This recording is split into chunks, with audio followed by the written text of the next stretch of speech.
Do you know Americans stop or prevent a violent crime 1 to 3 million times per year with a gun? That's right. Studies from Florida State, the CDC, the Crime Prevention Research Center, they show that guns are used to protect life 25 times more often than when they are used to take lives. 25 times. And that estimate is a tad on the low side.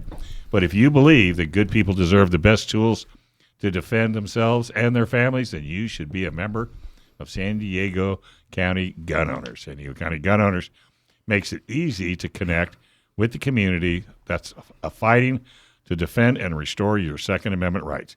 Become a member today. It's only $10. Go to sdcgo.org/join to become a member today. Buy your Gun Prom tickets. Gun Prom September 16th, which is coming up, but we got to stop selling tickets on September 1st, and it's August 1st here in about 5 minutes. So I'm doing a little quick math in my head, and that means we only have about a month. Very good. So go to Gun Prom. Okay, I'm going to do it Monday.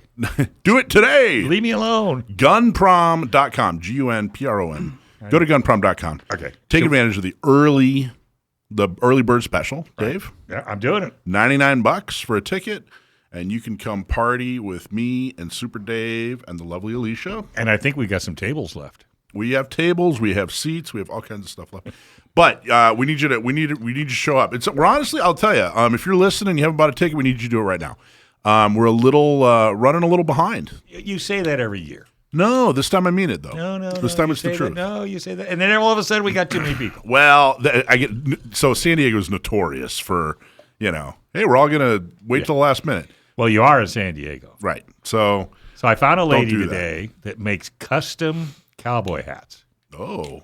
So what I'm going to do is have her get me a cowboy hat. Yeah. And I'm going to show it to Rich. Yeah. And what we're going to do is those will be raffle prizes. If you want a custom cowboy hat, you give her a certificate, and then she'll make that hat to whatever you want. Wow. Wouldn't that be cool? That would be cool. I think so. How'd you meet her? She was on TV this morning. Oh, cool. Oh, on KUSI. You know me. I just talk to everybody. I know. So I says, what do you do? Seriously, hanging out in that break room. Is that the best? Yeah, that's great. I met Bill Murray's brother once. Did you? I just ran into that was cool, but it was cool. Coriel, the coach for the Chargers. Superman's dad? Oh, no. His daughter. Yeah? Yeah. Oh, cool. Don Coriel. Oh, wow. Oh, yeah. He got inducted. So I met her, and that was really cool. Very cool. Yeah. So I got a little pro tip for everybody. Oh, what do you have? I went to the pharmacy over the weekend because I had to get some. Do we want to some know eye this? drops? No, it's not a big deal. I had to get some eye drops for my eyes. My eyes are for some reason really dry. So pro tip, and so it was over the weekend, so I wanted a 24/7 pharmacy, so I went to the hospital because their pharmacy is 24/7. Pro tip for everybody who carries. Don't go in through the ER door. The most ridiculous thing in the world, the ER door has security guards, and I'm doing the little air quotes because they are not security, nor are they guarding anything. They're not even armed. They're just harassers. Now, they're wonderful people. I'm not making fun of that profession. I'm certainly not denigrating them as people. They're wonderful people. But the hospital is completely and totally delusional. They actually believe that they are security guards. They're not. They're professionally paid professional crime witnesses.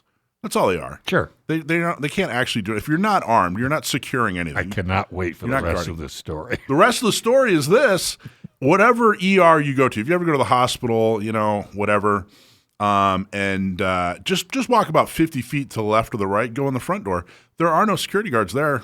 Now, does that make any sense at all? I mean, it's completely laughable. It's completely laughable that they have unarmed security guards. This is not just one ER, too. This is a trend. If you go to an ER and you know for a fact that every door is secure and they're all armed, then okay, I'm not talking about that.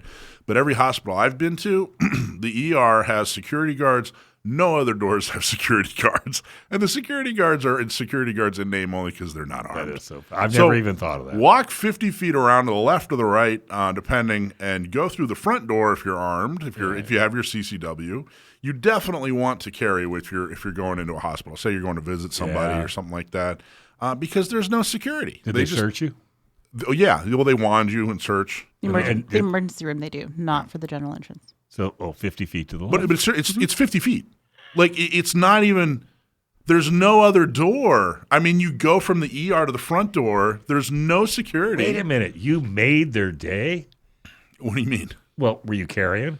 I'm not going to answer that question. Because if you were, then you must have made their night. Because they haven't had that much excitement in days. Oh, no. They didn't search me. No, I knew there was security. You just go through the front door, though. You don't go through I parked in the ER section. I'm like, wait a minute. What if I just go around? You just go around. That is so You just go around. It's ridiculous. So the medical industry is completely delusional. Yeah, it does sound like a mic drop. It's so ridiculous. It's a bunch of dumb bureaucrats who don't know what the hell's going on. Doctors are fine. Nurses are great. The security guards that are hired to be there are fantastic people. It's the kabuki. It's the theaters. rules. Yeah, it's the stupid. They're completely deluded. They're not doing anything for safety. If you want your facility to be safe, number one, you need to get armed guards. Number two, you need to allow people who are legally armed to be able to defend themselves when they're on in your facility. It's math. It's just simple math. And the people who have CCWs are sane, trained, law-abiding. They're the safest people in society. They actually commit fewer crimes than police officers. So that's what you want to do. In the meantime, their bureaucratic arrogance is pretty easy to fool. You just kind of walk, like I said, 50 feet around to the front door and just use the front door.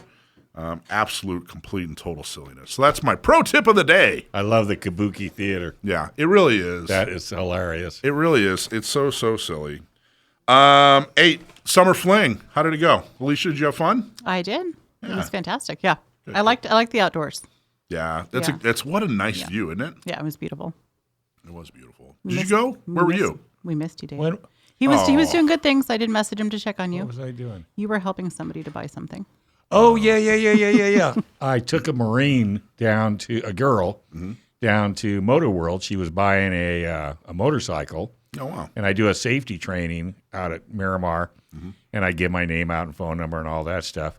And she took me up on it, and she wanted a motorcycle. And she buy? Yeah, I got her a screaming deal on a nice little Rebel 300, so she's thrilled to death, and she took pictures and sent them to me and everything. Does she have a little side cart? Nope. Just a little motor. I was going to say, I want to ride. It should come with a free puppy. No, you wouldn't fit in the sidecar. I'm sorry. I'm just being truthful. I'll just straddle the top of it. You would look good though. Alicia. See, Alicia has figured it out. She's figured everything out. If there's something that I need, she's to a mom. attend, Moms have it all figured out. She will call. She texted me. She goes, "Hello, where are you?" And I went, "Motor World." She goes, "Well, you're supposed to be here." And I went, "Oh shit." So it's helpful that you can say that. You can say that. Oh. Anyway, so I can't say that? No. I can't say that? No. Did you hit the button? Good man. He hit the button. Anyway, so Summer Fling was fantastic. Fun was had by all. What was it? We had it was a nice little cocktail hour. Every summer we replace the 3 meetings. We have 3 monthly meetings with one event, and the Summer Fling was at the Bally High down off of Shelter Island. And it was a beautiful view, and the food was good, and fun was had by all. And somebody won a gun. I forget who won a gun. But somebody won a gun. They had a pistol. And anyway, thank you all for attending. And then, of course, next we're going to have Violence of Mind author Virg Freeborn. Hey, if you own a gun in California, you should have an attorney that specializes in California gun laws on your speed dial. Because if you ever have legal matters that involve firearms, you need California's firearm lawyer, John Dillon, especially if you have questions about red flag laws, gun registration, gun transportation, or maybe you just need to know that your guns are California compliant. Our trusted firearms attorney is John Dillon. John Dillon specializes in California gun laws. Put his name on your phone right now. 760-642-7150. That's John Dillon, California firearms lawyer. 760-642-7150. All right, our first guest is Varg Freeborn, self-defense and gunfight instructor, as well as a lethal force educator, author, and fitness coach. Varg's insights into violence are informed by his experience being immersed in it for half his life. How are you, Varg? Good, good. How are you? Good, good, good. Now, did I pronounce your name correctly, right? Varg Freeborn. Varg, yes, that's correct. Yep. Excellent, excellent. Well, welcome to the show, man. Thanks for joining us. Thanks for having me on. Yeah. So your book is called Violence of Mind. Why would let's say a new gun owner, want to read your book? What would they take away from it? Well, I think the first overarching lesson the book is going to give is going to be based on common sense and preserving yourself, mainly through avoidance and ways to just not get into trouble in the first place. So I think that's probably the most important part. But then transferring over to a situation where it's unavoidable, there are very clear guidelines for how to achieve the skills and the equipment and the things that you are going to need, especially the mindset, to persevere and win in a confrontation that's unavoidable. Now, when you say avoid getting into trouble, are you saying knowing the law so you do things legally, or are you saying behaving in such a way that you don't get into a situation that escalates to something physical, or go in a little bit more depth on that? I think it's definitely both. Understanding the laws in which, the area in which you're operating is probably the number one thing you need to do especially if you're going to carry a gun. Mm-hmm. You need to understand the laws, then how they work where you're at. Do you have stand your ground? Do you not have stand your ground? Do you have castle doctrine? All of these things are very important to the outcome of a confrontation. If you have one, and if you know those laws beforehand, you can set yourself up with your training and your decisions to stay within those guidelines and increase your chances of winning. So that's important. But also common sense behavior and, self-control. I push self-control, very heavily throughout the book. And I think that self-control is a mark of a professional. And if you're going to carry a weapon and you're going to defend yourself, you should be as professional as you can be about it. That's going to probably guarantee your chances much more than any other action. So I think both of those is, that would be the synopsis of both of those ideas.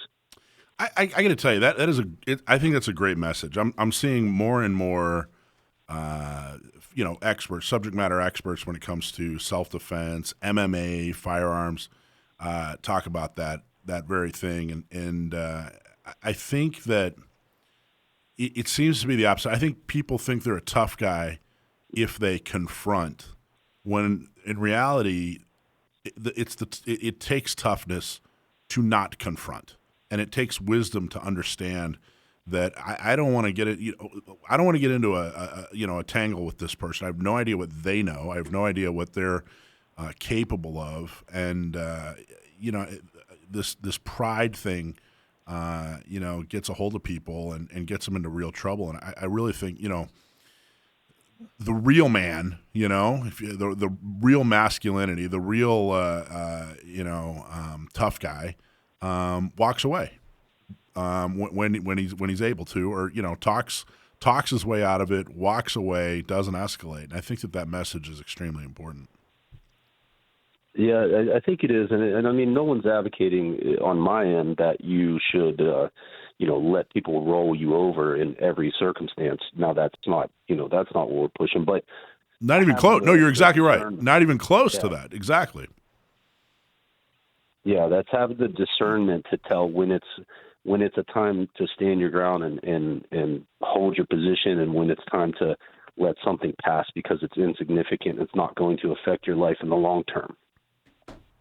Yeah, so let's talk about the difference there. I think the difference is, hey, you cut me off, you're a jerk, I want to fight. No, walk away.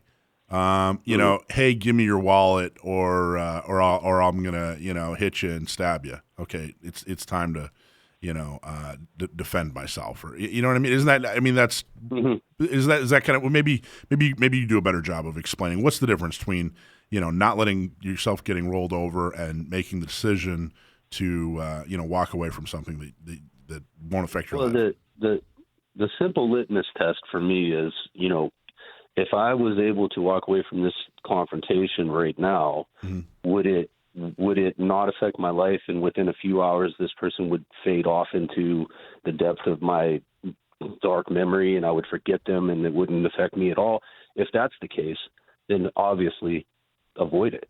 But if there's some lasting effect to allowing this thing to happen to me, as in I'm being threatened physically, or my loved ones are being threatened physically, or I might be hurt in this confrontation even if I comply, those types of things, if I see that there is a possibility even of lasting effects on my life that could be detrimental, then that begins to be something where we talk about, okay, we're going to stand our ground. We're going to use our skills and our equipment to manage this situation.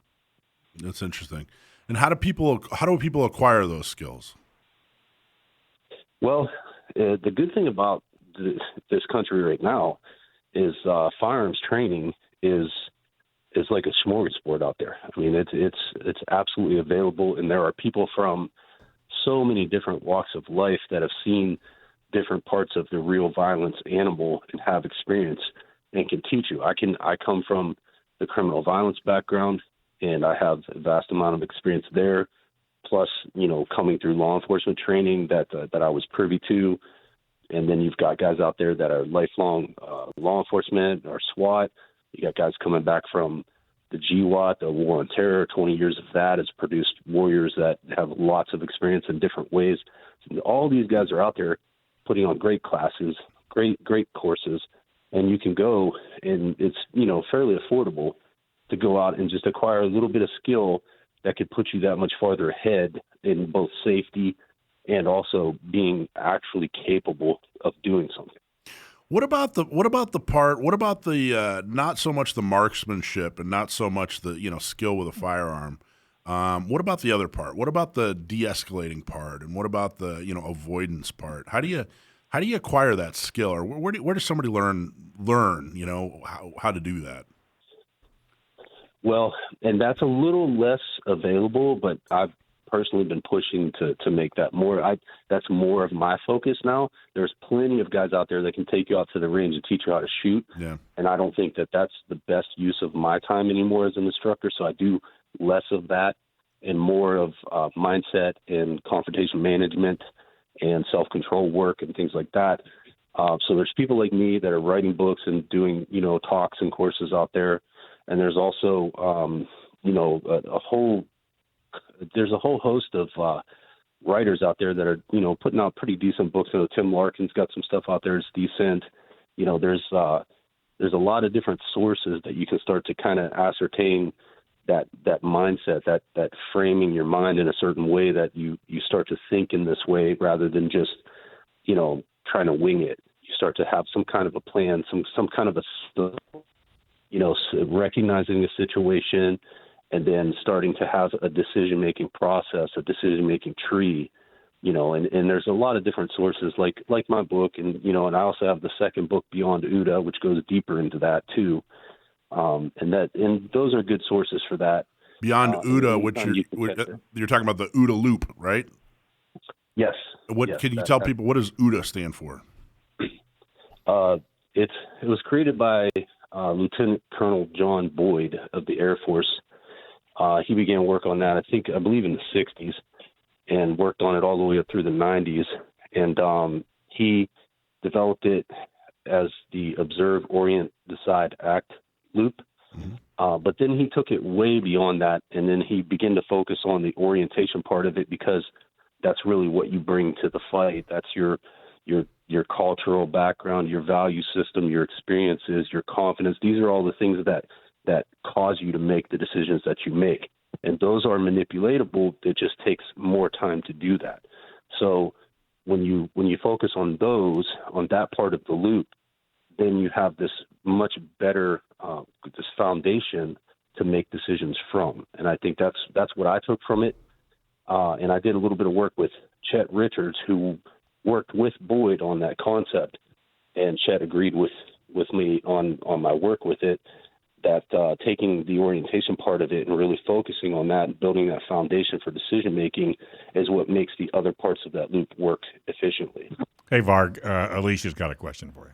Varg, I have a question for you. Listening to everything that you're sharing and your perspective, I can't help but, I did a little bit of research on you before we brought you on. And I would love for you, if you wouldn't mind, sharing a little bit about a situation that happened to you when you were 19, because I can't help but know that your background has a heavy influence on everything that you're doing now. Yeah, the short version of it, when I was 18, I was basically put into a self-defense situation because I was by myself, and there was 3 older, larger individuals that became aggressive with me. I used a knife in that defense situation, and that did not go well for me in court. At 19, I was convicted and sent to prison, and as a teenager, I went to adult penitentiary and I served 5 years. After that, I pursued my restoration of my rights, was granted a restoration of my rights, was granted a license to carry a weapon, and also certified guard status in Ohio. And then from there, I just grew out from getting my rights restored and participating in that, and then participating in the training industry as a student beginning, and then seeing a huge gap in what was being taught versus what I had a vast amount of experience with. And that's what brought my story forward as far as what I bring to the table as an instructor. You've lived it. That's fantastic. That's amazing. I've kind of thought, do you think that anybody's capable of anything, or do you think there's kind of 2 varieties of people out there? There are people that commit violence regularly, and people that don't. Are there criminals and non-criminals out there, or is there anybody capable of anything? Well, under normal circumstances, there's 2. Yes. Now, if you take all the food off of the shelves for 3 weeks, then that dynamic's going to change quickly. Right. But so people have it in them.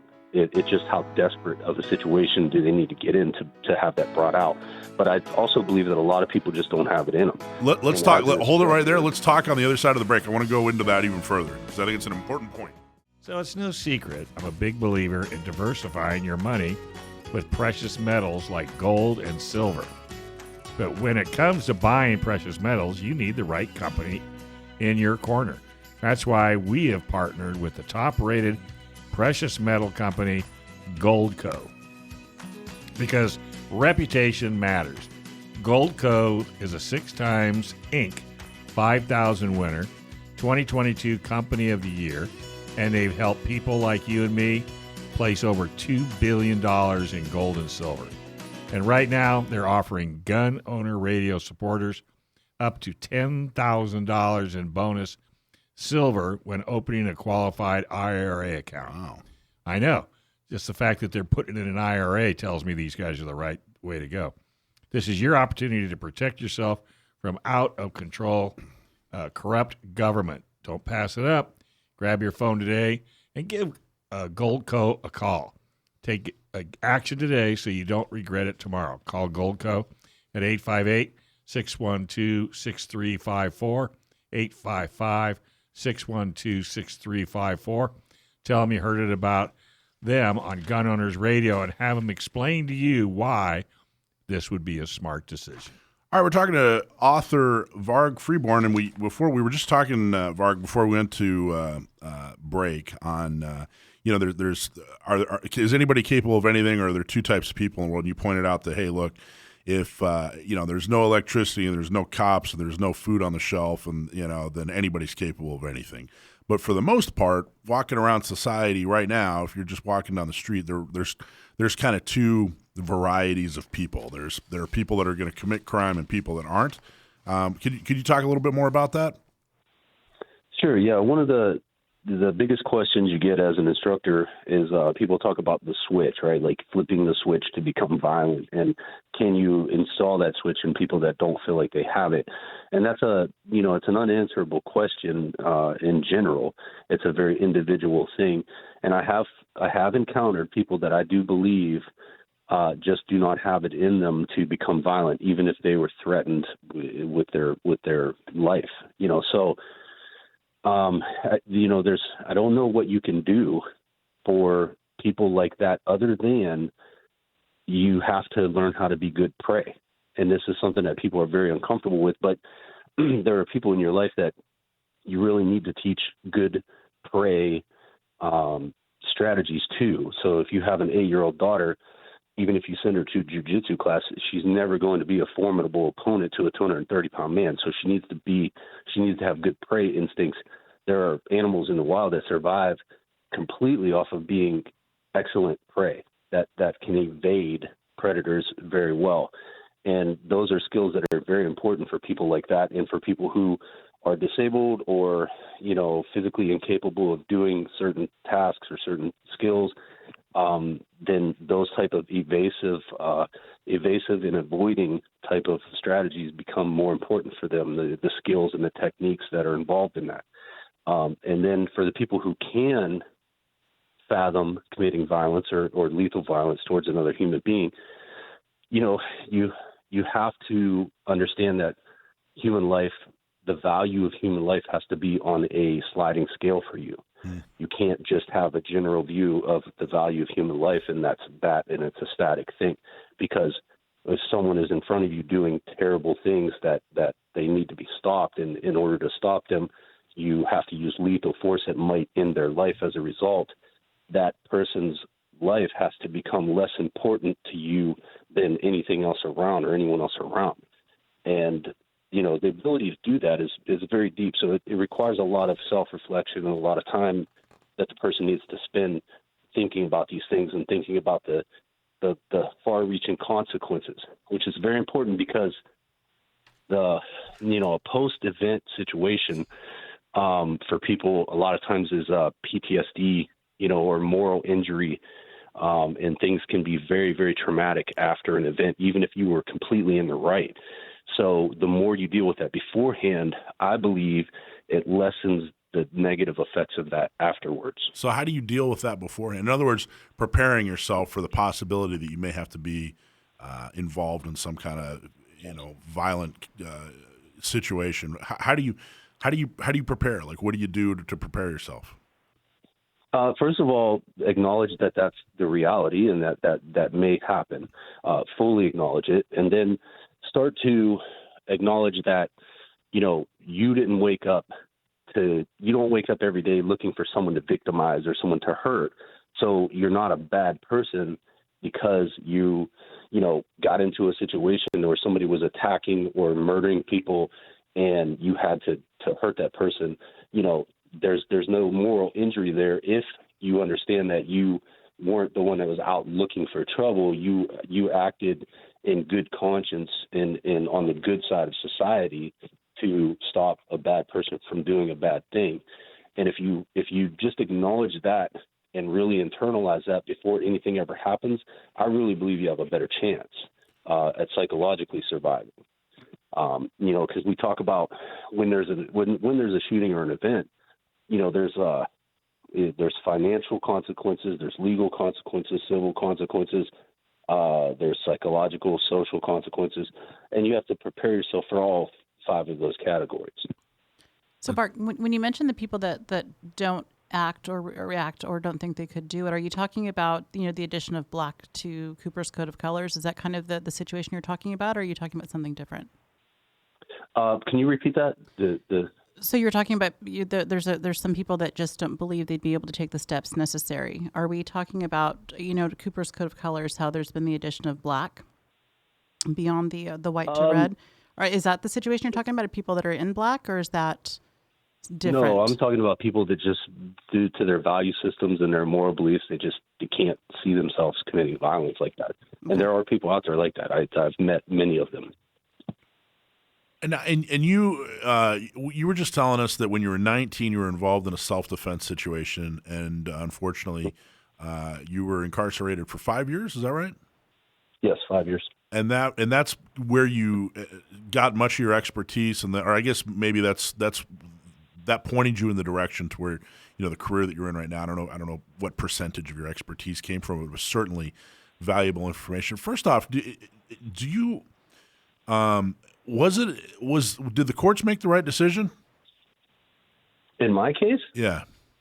That's a gray area there. Obviously, I don't think so, but they believed so. One of the problems with me, I used a knife, and a lot of people don't understand about knives is that knives are incredibly effective weapons, but they They create a lot of damage in a very short space of time, and they're very, very messy. And so it looks very bad. And if you get into, like, if you stand next to your friend and just tap your friend on the back, you know, at a semi-rapid pace for 10 seconds, you'll get, you know, somewhere between 15 and 25 taps on their back. That's realistically what a stabbing is like. And so then you have to stand in the court and explain, why would a rational, reasonable person stab someone 25 times, right? And that's a very difficult hill to climb legally. You know, whether it should be or not, I mean, the courts aren't schooled in what it takes to stop a human body from being in action, right? So until there's a significant drop in blood pressure, there's just not, you know, there's nothing to signal the body to stop movement. And so that's, you know, unless you shut off the nervous system or there's a significant drop in blood pressure. So those things right there with the knife, that made it difficult for my case. So it's hard to say. I obviously think they made a mistake, but with that kind of situation in a court, it's a very, very hard case to make. So, but you were at 19. You were a good guy. You weren't. I guess what I'm saying is you weren't a career criminal, or you weren't involved in anything bad. You weren't robbing somebody. You weren't drugged up or anything like that. This was a self-defense case where the courts decided that you didn't follow the law when it comes to self-defense, or did you have, or were you a career criminal? Were you involved in some things that were not so good? That is the only charge I have on my record, period. That is it. But you know, you took a negative and you turned it around. So that's worth everything. You got your record cleaned and you turned it around. And instead of being bitter about it, which I'm sure you're not thrilled, but you made a positive change in a lot of people's lives. So you should truly be commended for that. I appreciate that, and that's what I try to do. Right. I try to take that situation and say, look, you know, this can go very badly for you in a lot of really unpredictable ways. So you have to really do as much as you can beforehand to try to really stack the cards in your favor before anything ever happens. And that's the central message of everything I teach, because I paid a dear price and continue to for the rest of my life, you know, from certain mistakes, right? And so, you know, and in my case, I mean, the what they called the victim even came into court and admitted on record that he waited for me to turn 18, that he had intended to put his hands on me, that he had planned his attack on me. Wow. And it made no difference because they used the excessive force clause on me, and that was it. There was no overcoming that. And 3 against 1. They don't even take that into consideration. Well, the other 2 never engaged. Once I engaged the first guy, the other 2 backed up. So that also, you know, now had I not engaged him so aggressively and violently, they would have engaged, but they feared for their own safety. Sure. So they saw what happened to the first guy. There's 2 things I think that are really important here that I want to talk to you about more. But the first is, you're a guy who is trying to defend himself and still did time. I think that a lot of us walk around thinking, well, I'm a good guy. If I defend myself, I'll simply tell the cops, or hell, you know, I got to go to court. I'll tell the court, and everything will be okay. Well, yours is a situation where it wasn't okay, even though you were truly defending yourself. And you had the same situation, except you used pepper spray. Very similar. Just think if you would have used a knife. But there's something. Well, there's another really important point. Can you stay and can we bring you into the next segment and keep talking? Absolutely. Yeah. Okay, great. Hey, have you ever wanted to go and get a pilot's license? Well, here in San Diego, pilots can fly almost every day of the year, which makes San Diego one of the best places to learn how to fly, period. Learn to fly with San Diego Flight Training International. Check out this deal just for Gun Owner Radio listeners. 1 hour of ground school, 1 hour of flight with instructors. Yep, and you actually get to fly. Normally that's $400, but for listeners, it's $350.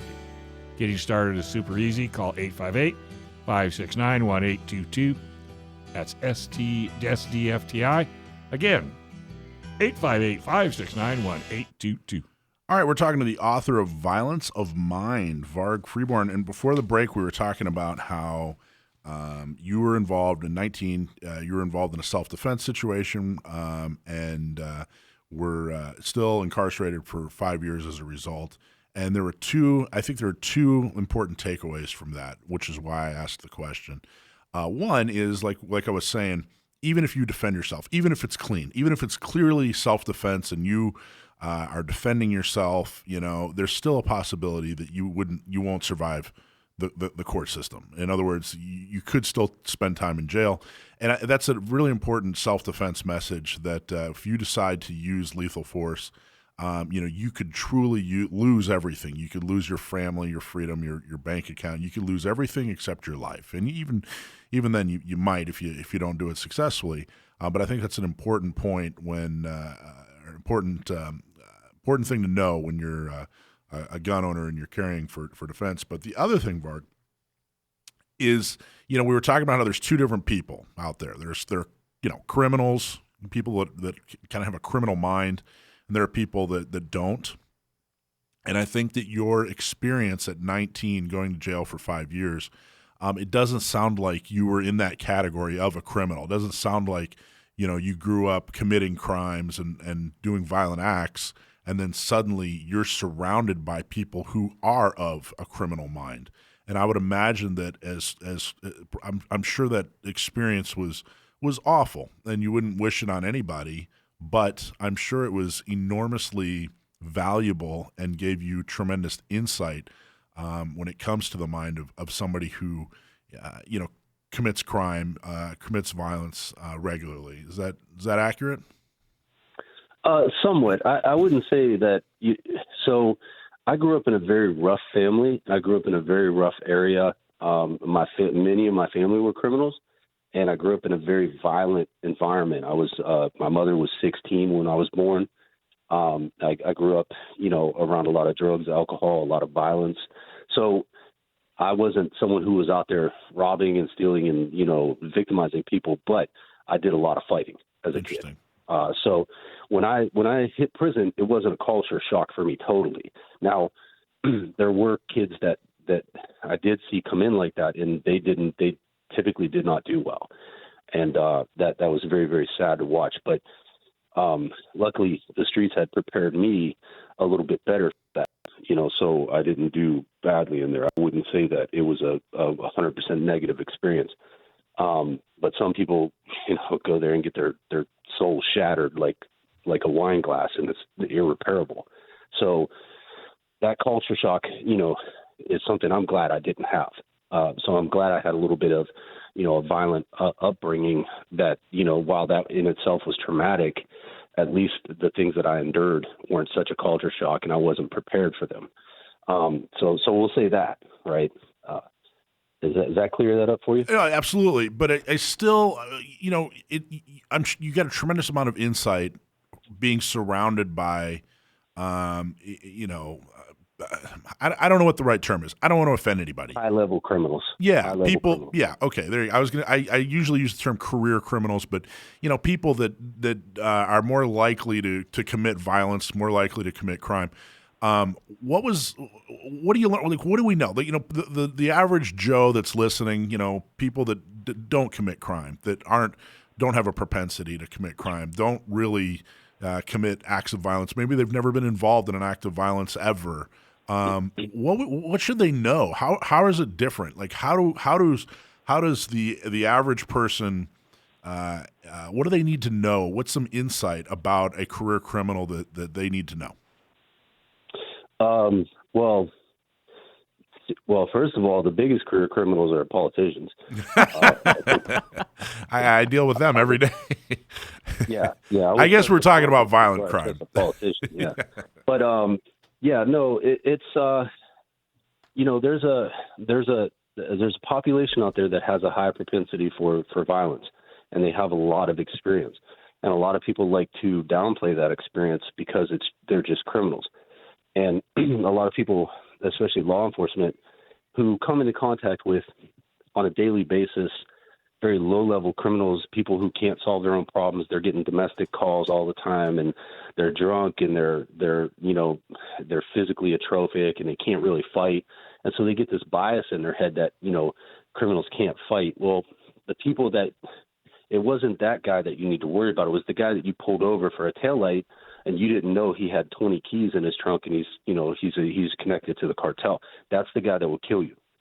But because he was able to get out of that traffic stop and you never detected that there was something else going on, you didn't have that confrontation with that guy because he's smarter.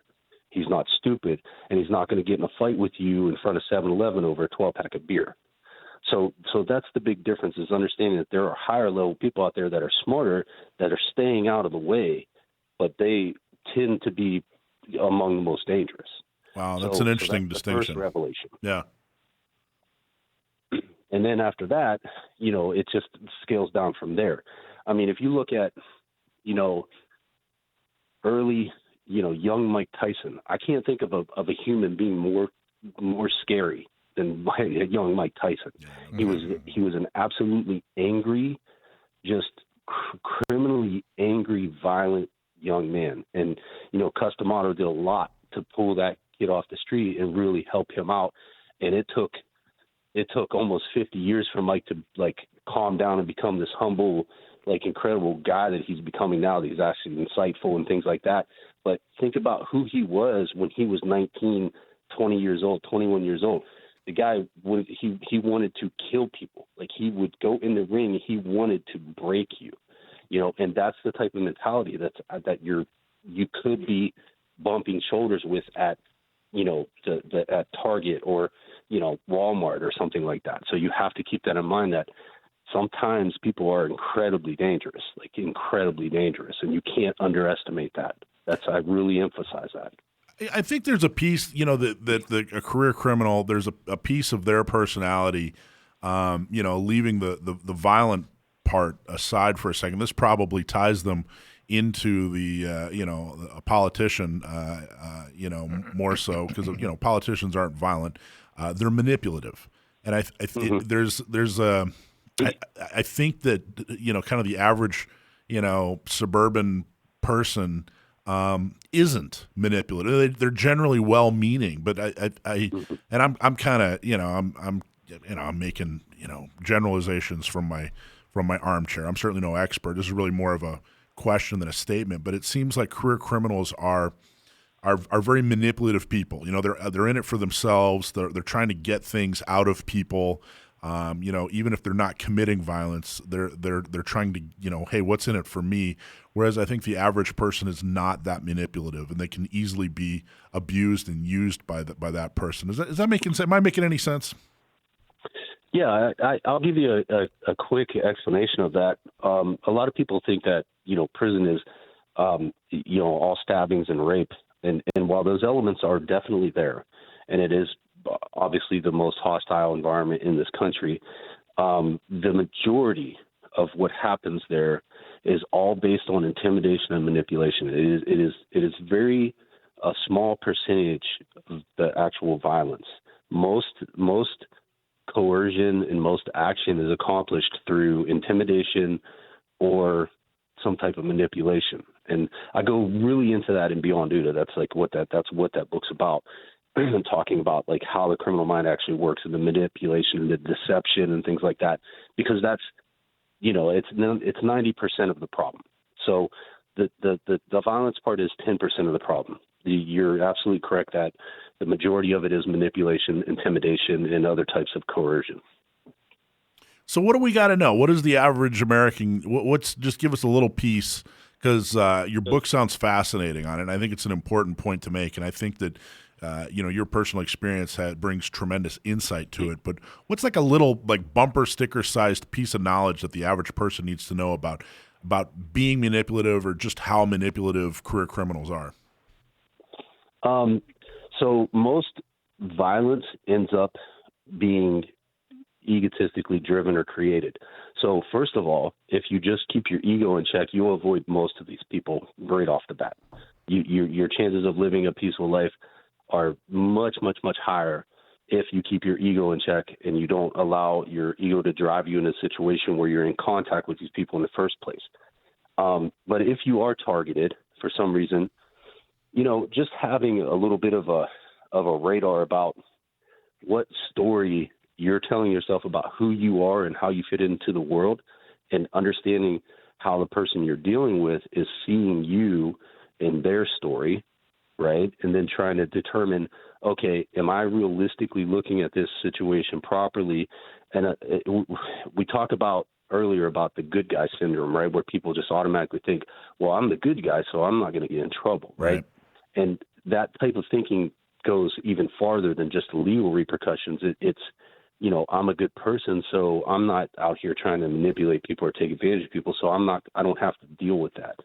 And unfortunately, you do. And so when you just start to get that in your head a little bit to have not just distrust everybody, but just understand that if somebody's running, you know, trying to run game on you, like the media runs on us 24/7. Yeah. Okay, that's awesome. Extremely fascinating. We got a hard break here. Thank you so much for joining us. What's your website? VargFreeborn.com. VargFreeborn.com. Thanks a lot, Varg. That was fascinating. Thank you so much for what you do. Inland Empire owners strive to be the what? Inland Empire gun owners. What did I say? You just said Inland Empire owners. Nobody owns the Inland Empire. They might. But people in Inland Empire own guns. And they strive to be the ounce of prevention in the fight for your gun rights. And how do they do it? They do it by fundraising and getting local pro-gun candidates elected. Oh. You can become a member today. Yeah. Go to iegunowners.com/join and join the growing number of responsible gun owners stepping up to defend the Second Amendment. That's iegunowners.com/join. And if you own a bus, it helps. Subscribe and win. Subscribe to our email list and win some swag. If you go to gunownersradio.com and enter your information, you'll get our really cool email that tells you all about what's going on in Gun Owners Radio and beyond. It's very, very informative. Rich does a great job with it. Do we have a winner? This week's winner is Gary Watkins. Come on down. Excellent.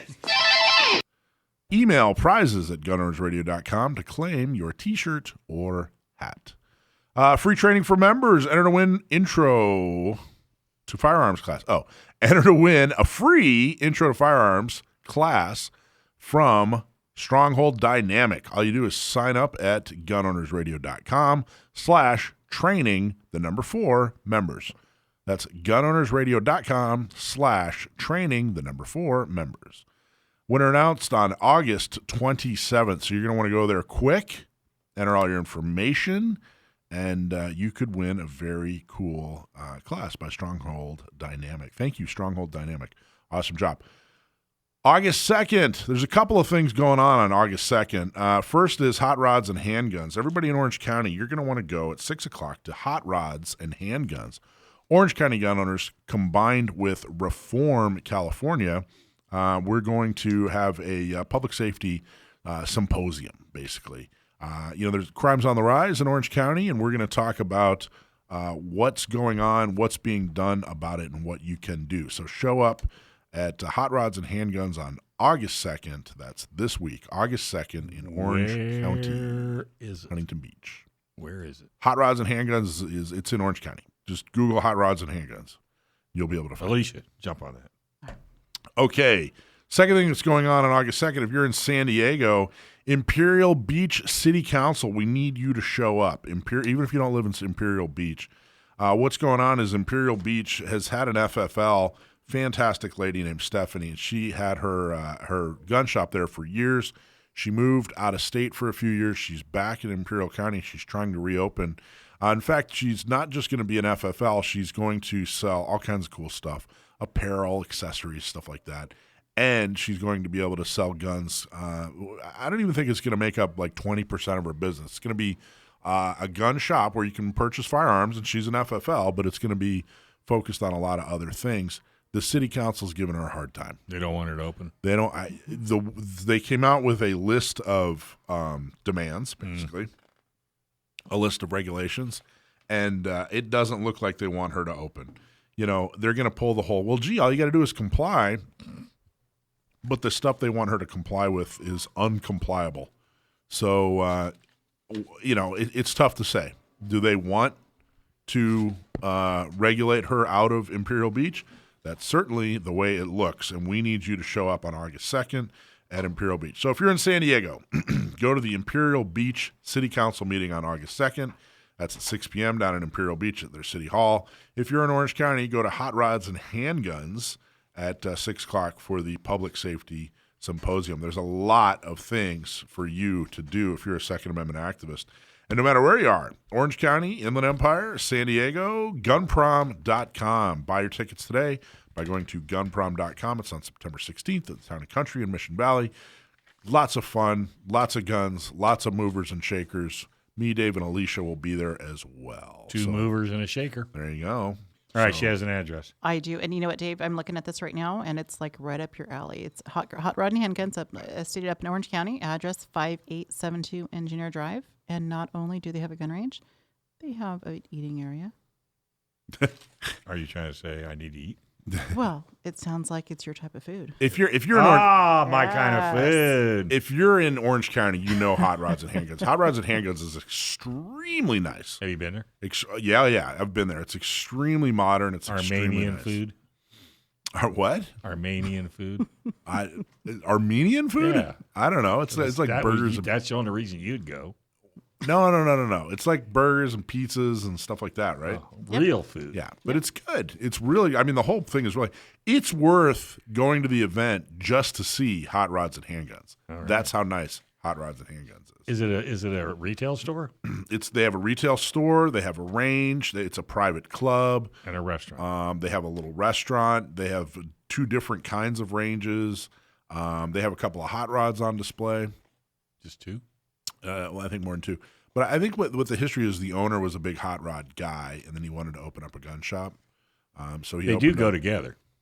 I agree. They do go together. Why? Like peanut butter and chocolate? Yeah, hot rods and guns. Yeah. And watches. And whiskey. And whiskey. No, you can't have whiskey. They actually they do have a if memory serves, they have a bar. They do. And there's it's a system where the only way to get into the bar is you have like this code, and if you've been, let me think for a second. If you've been to the bar, then that little card won't allow you to get to the range. Oh, I see. See what I'm saying? That's good. Yeah. That's smart. Yeah, right? Well, the city's probably, hot rods and yeah, right. So definitely go. There's a lot to do, guys. Don't just take the summer off. There's a lot of activism to do. 2 things on one night. So at Imperial Beach, is this an opportunity people can speak for 2 minutes? Yeah, you're going to want to speak for 2 minutes. You're going to tell them that you have to register. So you show up and you say, "Hey, I want to speak," and they'll get you all signed up. It's super easy, and you want to tell them that the regulations that they're proposing are far too onerous. That they're appear to purposely eliminate gun shops. Like for example, one of the regulations is that the gun shop would have to add the city to their insurance policy, which would basically it's their potential bankrupt of the gun shop. The city has a city attorney. The city has its own insurance. It gives way too much power to the city manager. The city manager can decide things at the drop of a hat. The city manager is not elected. There's no checks and balances. So if the city manager just starts making up security requirements, no, city manager's hired by the elected officials. So you usually have 5 city council members, and then the city manager is hired by those 5 city council members to, kind of do the daily activities of the city. But that person should not be making, decisions like, what security measures the store should suddenly need to comply with. I mean, first off, they're completely unqualified. There's 0 qualifications for a city manager. Where's he have the qualifications? They don't. It's a ridiculous requirement. What other businesses are they putting these requirements on? That's an excellent point, Alicia. Yeah. Nobody in Imperial Beach has to do anything like this. You could open up a ice cream parlor, a nuclear facility, yeah, and you wouldn't have to jump through as many hoops as a firearms shop. So that's why it's important. Another business that doesn't want tax dollars. Yeah, but I can't tell. So there's at least one city council member that realizes this whole thing's ridiculous. Her name's Carol, and she's wonderful. The other 4, I don't know if they're true believers, and they think, hey, we got to do this, or if they're just anti-gun or where they exactly stand. My hope is that they say, hey, you know what, this wasn't our intention. We were just trying to put some good regulations on paper, but When is it? if you don't show up, we'll never know. It is the 2nd, August 2nd at 6 o'clock. All right, be there, be square. Hey, is there a better tool that empowers a woman to defend against an attacker that's 100 pounds bigger? Nope. That's why it's so important for women to learn how to defend themselves with the most effective self-defense tool ever invented. For women led by women, the Not Me program is designed to help with training, purchasing a gun, and getting a concealed carry permit. And it's free. Sign up, go to notmesd.org. Go to notmesd.org. All right. So up next, we have a guest on the line. We have Derek LeBlanc. Derek, are you there with us? I am. Thanks for having me. Fantastic. So, Derek, you are with a group called the Kids Safe Foundation. And I'd love just to start, if you wouldn't mind just sharing a little bit about that foundation, a little bit about your history and your background, please.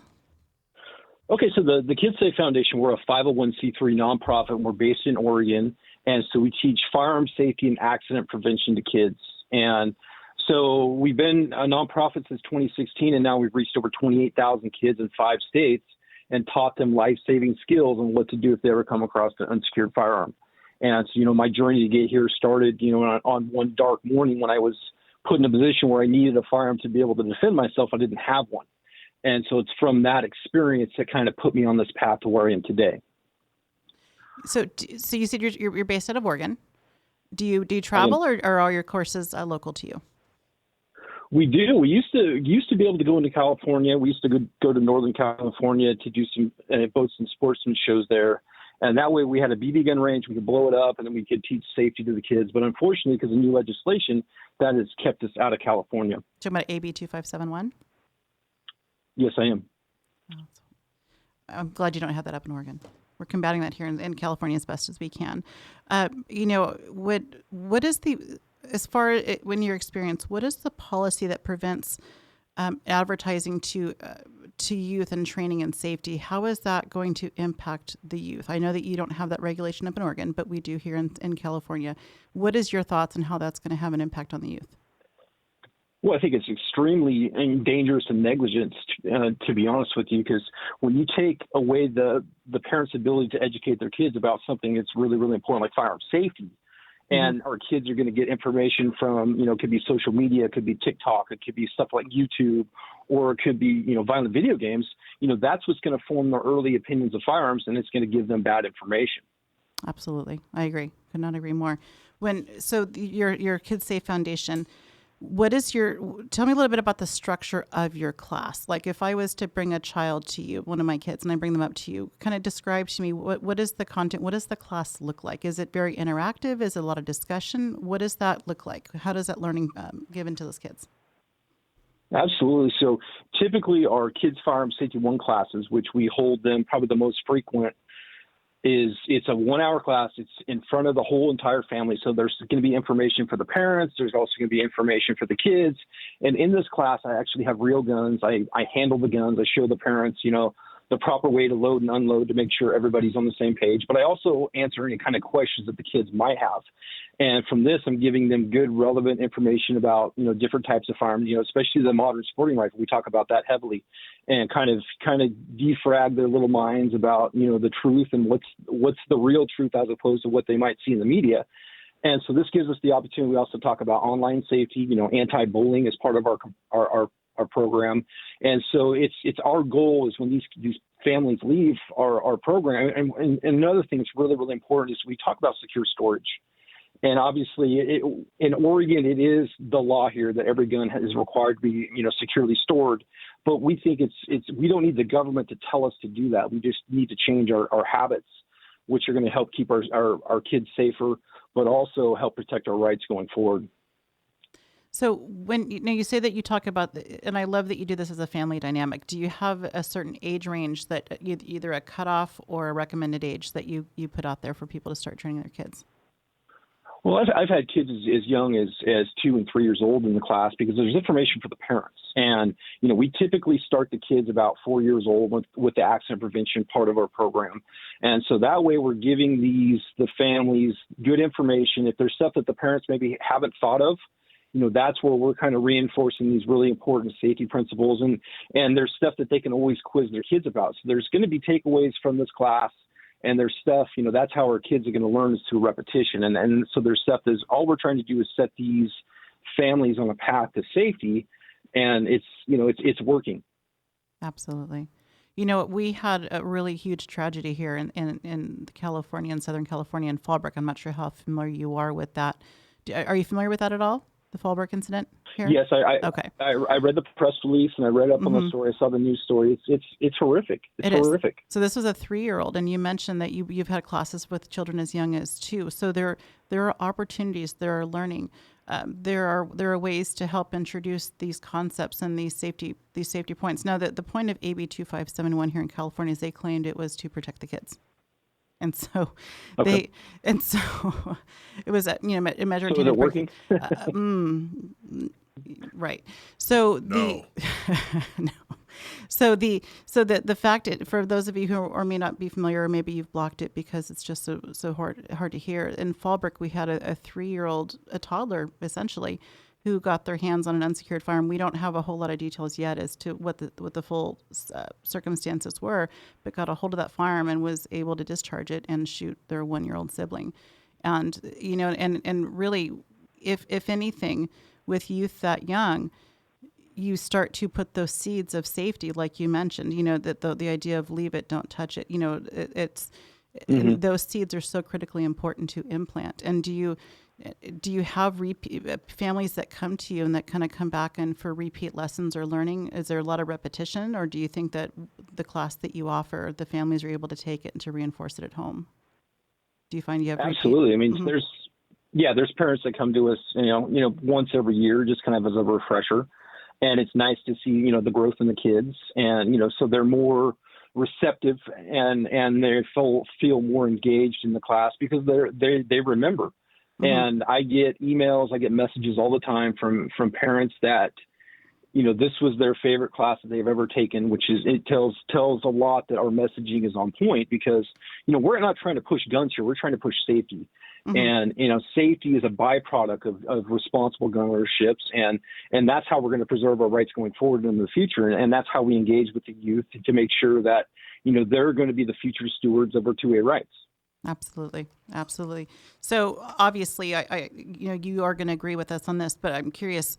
Give me a bit of the depth and maybe even some side shoots that we haven't thought of. What are some really downfalls that we're going to be seeing by prohibiting the advertisement of training to youth? Because AB 2571 that we have here in California doesn't prevent the training to youth, but it prevents the marketing and the ability for us trainers to be able to let parents know that these classes are available. We can still train them if they come to us, but they have to seek us out. So what are your thoughts as to how, how widespread is this impact going to have on us here? Well, from we've been training down in there for, the previous, 4 to 5 years in Anderson, California. And what was kind of shocking to us is every year when we're down there is when we're talking about gun safety with the families, is there's a lot of families who don't think about gun safety with their kids. And the reason they don't do so is they're afraid of, Billy going to school and telling one of their friends, because, your laws are ever evolving. And so what something used to be legal like 3 to 4 years ago is now illegal because of a stroke of a pen. Well, the parents don't feel like educating the kids because now they're opening themselves up for legal action. And so I think, what's happening here is definitely detrimental to the health and safety of the kids of California. And it actually pushes the needle in a way that you don't want it to go when it comes to the safety of the kids. And so, I don't know if there's any legal challenges, but it's something that, the government shouldn't have the right to tell those parents how to educate their kids, especially when it comes to something like firearm safety. Absolutely. As far as a way to push back or a legal recourse against it, that'd be a good Mike question. I'm not sure what our avenues might be or options could be there. Yeah, I know there's I don't know exactly what's going on as far as formal challenging it, but it's not even a Second Amendment issue. It's a First Amendment at that point, that you're not allowing people to assemble and speak. Pretty sure that's protected. Those two things. I read that somewhere. I don't know. Absolutely. But it's pretty ridiculous, and we made the point. Now, you said you'd read the press release. Did you read our press release, or is that what you're talking about? I did. So what did you think of our press release and what the tone and things that we expressed? Well, I like the tone. The one thing that, I saw the news story and the way they were talking about, criminal charges, which I get all that. But I think as a parent, that parent is already, living a life sentence without that child. And so while I get the rush to charge when it comes to law enforcement, all that stuff, the fact of the matter, this should be an awareness issue. This should be awareness where we should be talking about why it's important to secure that firearm. We should also be talking about why it's important to educate our kids. And, so that's nothing that was brought up in the media was gun safety education. One thing that was really concerning for me is how the media cited Everytown as an official source. I think that's a real problem for law-abiding citizens because none of their information is reliable. It's all jaded. It's all got a slant to it. And it's not accurate. And so the sooner that we can say no and push back on that type of stuff, the better off we're going to be. Well, the day after it happened, there was actually a county board meeting, the County Board of Supervisors, and it was brought up during a discussion. They were trying to push some more regulations and bureaucracy that they wanted to put in place that was all anti-gun. And, they kept talking about, well, gee, this is why we need, gun storage regulations. Well, there were two. There was a county in Fallbrook. They already have a county regulation that requires them to store firearms locked, and then there was a state regulation that. So it's not about the other side. It's not about accuracy. And it's not even about safety. This is about a political agenda and leveraging, a horrible tragedy in order to advance that political agenda, which is really sad. But I definitely don't think enough people know that that their speech is being limited, that we're not allowed to say, hey, we want to teach your kids how to be safe around firearms. And I think that message, I don't care what political party you belong to, nobody likes their speech being regulated. So I think that angle is something that doesn't get talked about nearly enough.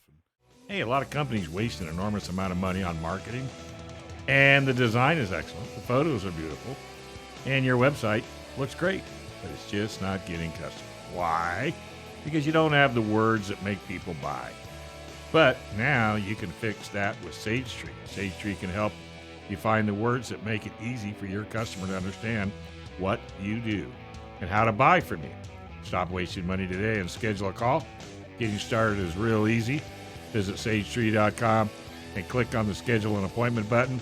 That's sagetree.com and click on that Schedule a Call button now. Hey, before we go back to our guest, I wanted to say hello to everybody that's watching us over what was formerly the app formerly known as Twitter. X.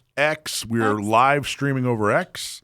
So if you are someone who is on X, you can hear us live every Sunday from 4 to 6 there. And welcome to all our viewers there who are listening to us via X on formerly what was Twitter. Yeah, they said it should have been XO.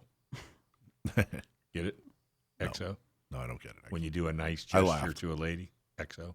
Oh. Kisses and hugs. All right. Okay. Excellent. Moving right along. Alicia. Yes, sir. Go for it. Yeah. So so we left off before the break. Who are we talking to? We were talking to Derek. Okay. Derek with Kids Safe Foundation about training youth in firearm safety, which I can't help but wonder, had this Fallbrook 3-year-old have taken a class like Derek's, what are the odds, right, that this could have ended differently? Instead of pushing for redundant, laws, storage things that we already have in place, instead maybe pushing for safety, instead of putting these roadblocks that make it more challenging and difficult for us to reach out to reach these families and to reach these youth, to train them in those safety aspects. How could this, this could have ended so differently. And so, so we left off talking with Derek. Derek, you still there?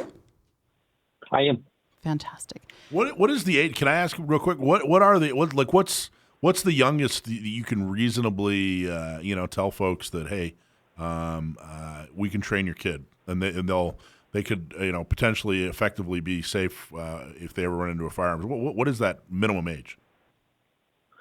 Well, effectively, we could start as young as 4, and that's when we're going to give them little tools that are going to make sense to them, that our guns are not toys and that they're tools, and then we should treat them as such. And we can teach trigger discipline, muzzle discipline, all sorts of different things, and obviously what not to do, like similar to like the IEGO, which is stop, don't touch, run away, tell the grown up, stuff like that. What makes our program kind of unique is we actually follow up with live fire training for the kids. And so we typically, depending on the maturity of the kid, is we start them out about 6 or 7, and we start with rimfire rifles. And so that's another way to kind of reinforce the safety principles that we already taught them when it comes to the accident prevention program. And we get to use real guns. So that one's a lot of fun. Yeah, Eddie the Eagle, we can't use him anymore. You won't find him anymore. Yeah. So, which it's outdated. I mean, it was cutting edge in 1970. And, yeah. So it's we're a smaller, more nimble organization. We're able to change with the threats that our kids are facing daily or weekly or yearly, and so we can make changes to our program. That's what makes us more successful. So what are so speaking of ways to become successful, would you really quickly tell us how can people reach out to you if they're looking to find you? How are parents going to find you? And by the way, do you offer any online training for people that are not local to you?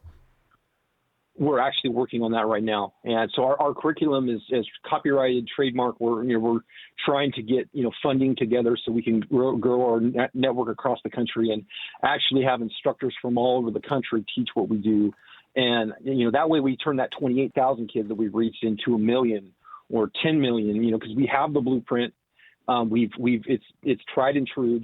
And so we just need that help. And we need the people that might be afraid of guns to maybe, sit back for a second and just listen and open up their ears and understand that there is an organization that cares for their kids and wants to see their kids protected. And one thing I want to impress upon the parents here is you might not have guns. You might be afraid of guns, but don't think for a second that your kids can't be exposed somewhere else. And so, that's why, our programs for really every kid, we have an adaptive program. So we have, kids that have joined us that are blind. We've actually had, blind shooters, which is really, really spectacular. And we were working on translating our stuff into, Spanish, Japanese, Mandarin, Russian, because there's no educational opportunities for those kids. And so we have to reach every kid, not just the kids with guns in their home. And that is so critical. I think far too many people don't give that any thought. They think, I protected my children. And in the way that they do that, they think that by not having a gun in their home, that they're going to prevent any issues, and they don't, they can put blinders on and not have to worry about it. But you never know. They go to a friend's house. There's other opportunities. And you're right. You need to teach the child, not simply think that you can put a bubble around them and that they're not going to ever need to know the information. So that is critical, and that is so important. So important. Well, I think what's really important for you guys is right now there's a big push, because now there was a story, I don't know if you guys saw, out of Ohio, like last week, where they had a 1 minute clip that said that this 1 minute clip has actually helped keep kids safe from guns. And so now you're seeing, every town jump on board. And so they have a program, they call it quote unquote gun safety, but it's not gun safety. And their idea of gun safety is to keep your kids safe is you have to go get rid of your firearms if you have a firearm in the home to keep your kids safe. So that's not gun safety. Our guns are here. We have over 450 million guns in this country. There's 110 million lawful, responsible gun owners out there. And so we're not the problem here. We just need to coexist. And the powers that be would need to just kind of try something new. And that's my biggest thing here is we have something that we can invest in right now that would save more lives than anything that every town would ever propose. And we just need that opportunity. Absolutely. And you brought up a great point that so many people are fearful of guns. And I imagine, I'm a trainer, and I imagine that you've come across the same thing as well, that when someone finally gets the courage, either whether it's through a dare or through force or just simply to solve a curiosity that they have, they come in fearful and they leave with knowledge, and that fear has turned to respect. And sometimes they actually really enjoy it and they come back and it turns into something that they enjoy. And sometimes they leave without a love for it, but they have an understanding. And when there's knowledge, that fear tends to go away. A lot of them, when they have fear of what they don't understand and what they don't know. And by teaching them, there's an empowerment that goes with that. And then that fear just tends to dissipate and go away. I don't know what your experience has been with that, but that's been my experience. 100% correct. And so that's the thing is when we pull the crowd. And so when we have people that come to a class, they raise their hand like, hey, we ask them, hey, does anybody have any guns in the home? And if there's ones that, don't have any firearms, we always welcome them because we're glad that you're here because, this message is really, really important for your kids. And there's so many kids that we meet at a young age they have this thirst for knowledge when it comes to firearms because they're seeing them in movies, they're seeing them on TV, they're seeing them in their video games. Mm-hmm. And so with, I call it gun curious, quote unquote, gun curious, because these kids just want to know. And so I'm glad that we have the opportunity to spend the hour with them. We get to make their parents feel a little bit more comfortable about guns. And a lot of times, they'll come back and they'll join us on the range. And so we're able to actually convert those people that were fearful into now we're on the range. Now we get to teach them how the process works, how the firing process works in a safe and controlled environment. And so this is a way that we provide extra value to society. And it's really incredible to watch. Fantastic. I love it. And I've seen that play out so many times, and I've had all walks of life come in to work with me. I work with kids quite often. I work with families. I work with elderly. I've worked with everybody, and across the spectrum, I've had similar outcomes to where they come in fearful, unsure, and they leave grateful and they have a respect. And so that's so critical. It's so important for the listeners out there that maybe if you're in that boat, if you're uncomfortable, you're unsure, if you've never taken a class or you're curious, I encourage you to go out there and to find a trainer in your area, find someone, work with them, get that knowledge, get that understanding, and you will see that it's not all that the media likes to portray it as, and you will leave with a whole new respect for it. I think you hit the nail on the head. I think that the biggest advice I would give for parents is to turn off the news. Mm-hmm. And realize the source is propaganda, and it's not looking out for your best interest. And look at data. The numbers cannot lie. And look at the CDC, look at the FBI, the UCI, look at all this different stuff as opposed to, this cherry-picked information that's coming from certain organizations that profit off of these tragedies. And so just keep an open mind and educate yourself. And, we want to be a trusted resource for everybody across the country. And you guys can find us on our social media channels. We're always available if anybody has any questions. And that's the whole point, is just to kind of tear down these walls to make sure people feel empowered about this process. We want to empower our youth to make good, safe decisions. And so that's what we're about. So, Derek, if people want to get that information, they want to reach out to you. So you mentioned social media. Give me all those details. What's your website? What's your social media? Go ahead and throw your phone number out there. How do people reach out to you? Okay, so our website is kidssafefoundation.org. There's 2 S's there. You can look at it on our website. You can find our calendar. You can see a blog there. There's also a way for people to help support us, to help keep us going. We're also on YouTube. We have almost coming up on 200,000 subscribers on YouTube, so we do a lot of stuff there. We're on Instagram, Facebook, and X now. And, obviously the social media big tech giants have really throttled our reach. And so that's why we're so thankful to have this opportunity to talk to you guys, to kind of get outside of that wall of censorship. Fantastic. That's awesome. Great job, Derek. Love Absolutely. what you do. Yeah. Keep up the good work. Yeah, thanks for having us. And so one thing, my mission, our mission here is zero firearm accidents is the only acceptable goal. And so until we get to zero, we're going to continue to work. Good fight. Absolutely. Thank you, Keep Derek. it up. Thank you. Thank you, guys. Yeah, absolutely. Cool organization, right? Absolutely. Yeah. I think they're doing a very good thing. Right. Now all the rest of the states just need to accept them. Well, they do, but we also need to get the law lifted. What is it? AB 2571.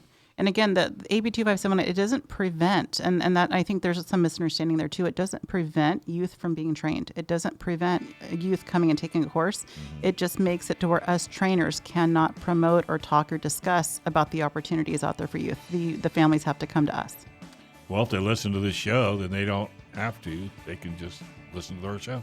It might be there's so many lawsuits that need to happen. That's the only thing that's preventing us from going after that right now. So, anyway. You will. Oh, ho, ho. Gun Prom's right around the corner. Better get a ticket.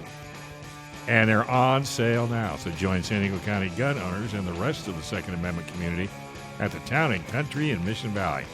Get your fancy suit and dresses on and join us for like-minded people that believe in the right to self-defense. The Second Amendment dinner is coming up September 16th. Get your tickets now and reserve your spot for a night with great people. Great food, drinks, for all a great cause. Go to gunprom.com to get your tickets now. Buy a table and bring your family and friends.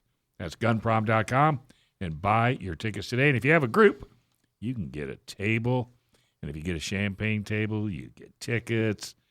And you get to dance with Michael Schwartz. How great is gunprom.com? I know, it's wonderful. I love that. That started out as a nickname. It's actually called... It's called some other silly name. Some other silly name. Yeah. That's what it's called. Second Amendment. It's called the Second Amendment Celebration Dinner. Gun Prom. It's and much better. I think like year 2, it just turned into Gun Prom. So how many cowboy hats we can have this year? How many are you going to bring? But you notice we got a lot of cowboy hats. Yeah? Yeah. All right. Joe will be there. Joe will be there. I got to contact Joe. I was going to say, have you talked to him lately? No, he just got back from, he was in Wyoming for a week on a horse. So He's coming back with a hat. Yeah, he's got a hat or two, but I got to contact, make sure he's there. He's always a hit. He's totally a hit. Do you know if that horse had a name by any chance? Thank you. What do you think it was? No comment? Wilbur. I'm aging myself on that one. Yes, you are. All right, it's time for everybody's favorite segment, Stump My Nephew. Sam the Gunman is my nephew. We found out that he's extremely good at gun trivia, so now we ask him a question every week. If you email us a question and we use it on the air, you'll get a hat or a shirt. And if you stump my nephew, you'll get tickets to Gun Prom. So, without further ado, Sam, you there? Yeah, how are you guys? Fantastic. How was the air show? Oh, it was great, as always. Did you go to Oshkosh? I did. But gosh. That is on my bucket list. Was it as awesome as I've ever seen? Every bit. What was the highlight? Airplanes. There was an aerial demonstration by an F-22, and that was great. That really some fantastic flying, and it's an extremely capable machine. What's one of the big developments that an F-22 has? What separates it from other aircraft? Well, everyone knows about the extremely small radar cross section, but it also has thrust vectoring on both the engines, so it can perform certain maneuvers that most other combat aircraft are just cannot do. There you go. All right, on the subject of aircraft, Bert from Ocean Beach sends in an aircraft firearms question. His question is, why does the A-10 not eject its shells as it shoots? Bert from Ocean Beach, was that? Yes. Mm-hmm. I think most beaches are on the ocean, aren't they? No. Not this one. Some are on lakes. They aren't. Okay. Bert from Ocean Beach, why does the A-10 not eject its spent shells when it shoots? I have not run across this little fact before, so I'm going to take a shot in the dark, if you'll pardon the pun. I am going to guess that it has to do with the risk of the spent casings being sucked up by the jet engines on the rear. They have very large intakes, but I don't know, it might have something to do with center of gravity, but I'm going with the engine thing. Okay, I'm going home. So it was, I think it's actually an interesting question. I never even noticed. I mean, I've been watching A-10 footage for decades, and it's so impressive.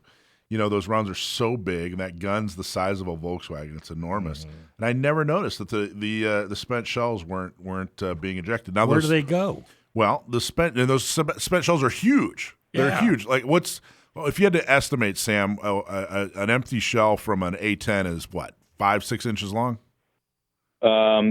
It's probably even bigger than that. I mean, it's a 30 millimeter autocannon, so each bullet is like the size of a water bottle. So it's huge. So you would guess that much brass. I mean, each shell is probably a pound or two? I don't know. Couldn't guess. And can you imagine the guy in the plane jumping and scooting to the right and the left as these shells go screaming back in the plane? Here, you almost got it right. Had you gone with your second, Right. you would have gotten it right. But here's the answer. Ejecting shells from the aircraft would create an imbalance in weight distribution, potentially affecting the center of gravity and compromising the aircraft's flight characteristics. The A-10 is specifically... I almost got it. I know. Yes. The A-10 is specifically designed for stability and maneuverability during ground attack missions, and maintaining the optimal center of gravity is crucial for its performance and safety. By not ejecting shells, the A-10 avoids introducing potential complications that could arise from altering weight distribution in flight. Instead, spent shells are retained within the aircraft structure until they can be safely removed during the maintenance operations on the ground. So you could see these shells banging away inside this plane. Isn't that amazing? And there's some guy back there trying to get out of its way. I wonder, how fast do they fire? They must be connected. Like 1 million a second. Do you know the rate of fire on the A-10s? It's got to be. Enormous gun, Sam? It's a few thousand rounds per minute. It's like, I guess they say 4,000 to 6,000 rounds per minute. Yeah. Okay, we have to dig deeper into this. Well, my guess is that they're connected, like they're chained together. So they're not just banging all over the place. 3,900 rounds per minute. 3,900 rounds per minute. Mm-hmm. My guess is that it's like a chain. What am I trying to say, Sam? Like an M60? A belt. Yeah, like a belt. Do you think that would be the case, Sam? Well, I know the ammunition comes on belts, but I don't know if they are disintegrating belts or if they just hold the spent casings like that. I couldn't tell you. There you go. We're gonna have to find somebody that knows. The old 50 cals had they were on belts, and a P40 or a P51. But the shells, they were gone. They must have been, right? They expended the shells. They did. Yeah, I know they did. I'm gonna ask Sam. I'm gonna ask Austell. Why would he know? He's into aviation. Oh, all right. Crazy. All right. We'll find out. All right. Well, awesome. You got half right. That's funny that but your second guess was actually something in the dark in here. Totally was awesome. Usually it's your first guess is always correct, but this one you got it with the second. So tell us about your latest blog. My most recent blog post is about a topic I know I and a lot of other people enjoy complaining about. Journalism, the news media. I talk about, I don't really have a punchline in it, but all I'm doing in this blog post is highlighting this problem that has existed for a long time, and that is that a lot of journalists really don't know very much about the topics they cover, and we really, a lot of the public who consumes their work doesn't really realize that. And I make light of the fact that when covering firearm-related topics, that is especially noticeable for those of us who are in the know. And the deck is kind of stacked against gun owners in that respect because statistically, journalists are they tend to come from groups that do not really own firearms and do not really have a lot of contact with firearms. They're anti-gun. Almost all the coverage is negative. Yeah. Did you see your uncle was quoted in the Wall Street Journal? I did see that. The page wouldn't load on my phone, though, so I haven't read it. So, yeah, the Wall Street Journal contacted me and produced an okay article. Then the Union Tribune also contacted me and produced a horrible article. Don't worry, Sam, you'll get a framed copy for Christmas. But you're right. I mean, and it's so nuanced, and they're just trying. I don't think you tell me what you believe. I think I've seen far more incompetence than malfeasance. Yeah, I think it is really incompetence. It's just, if you don't have contact with a particular thing, a particular topic, then you don't understand it. Even though journalists do have, I think, a professional responsibility to understand that. And it's funny. Just briefly, in the time in between that blog post went up and now. It started a new story started making the rounds in the, I guess, gun news sphere that the Trace, which is a supposedly impartial publication by Bloomberg covering gun news or guns in the news, has the same founder and was established with the same business phone number as Everytown, which, as we all know, is a gun control lobbying organization. So there you go. They were outed as not as impartial as they claim. What a bunch of jerks. Awesome job, Sam. Totally. Appreciate you very much. Those listening, look for your emails. We'll send out the Wall Street Journal article. We'll send out the Union Tribune. Or you can check it out on our social media for San Diego County gun owners, Orange County gun owners, Inland Empire gun owners. I'm actually meeting with the reporter one more time. I was very impressed with the guy. He actually does want to get the story right, and he did a fairly good job. So awesome job, Sam. Thank you so much. Well, as always, thanks very much for having me on, and good night, everyone. Hold on a second. The AA-9E E6 gun system doesn't eject spent casings from the aircraft. Instead, they cycle back into the drum magazine, and later the ground crew unloads them.